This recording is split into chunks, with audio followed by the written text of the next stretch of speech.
Recently, the Toronto School Board, budget $3.5 billion with a B, stopped a number of students from discussing a book written by a well-qualified defense lawyer in Toronto. The reason these students were stopped by the officials is because that lawyer defended a bad guy in court. That's what her job was. But no. She was therefore persona non grata. And you've heard about Victoria last year. Victoria's school board said that there's no extra classes or special classes for kids who are really, really, really smart, because they don't want some kids to feel that they aren't as smart as the others. It reminds me of that argument a few years ago where they said, teams can't win over another. Everybody in hockey and baseball, they should be even so that no one's going to feel badly.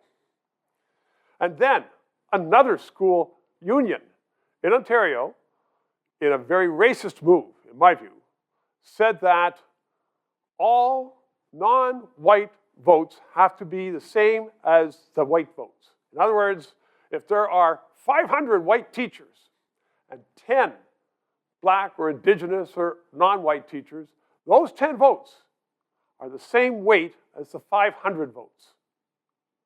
Where's the democracy in that? Where's the fairness in that? And these are educators. These are the people who are teaching our children. And then this final one. A McGill professor of Indian descent. He was born in India. He's here now. He's a success in Montreal. He was looking for research money, and he was denied it by the federal government. Why?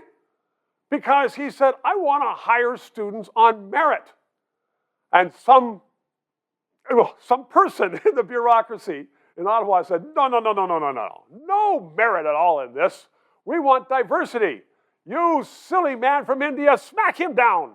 He's not going to get any money from the Canadian government on that. These are educators. These are smart people. These are people paid for by your tax dollars. They're either educating our children or they're creating our society. No one voted for them. They don't work hard like you and I, earning money. They are paid by taxpayers' money to make these rulings. This one just got me the other day. I was told by a person who was on a conference call with a number of Ontario government officials. Before the official could get going, the official said, excuse me, we have to go around the phone call and ask whether people like to be referred to by their names, by he, by she, by it, whatever name they wanted.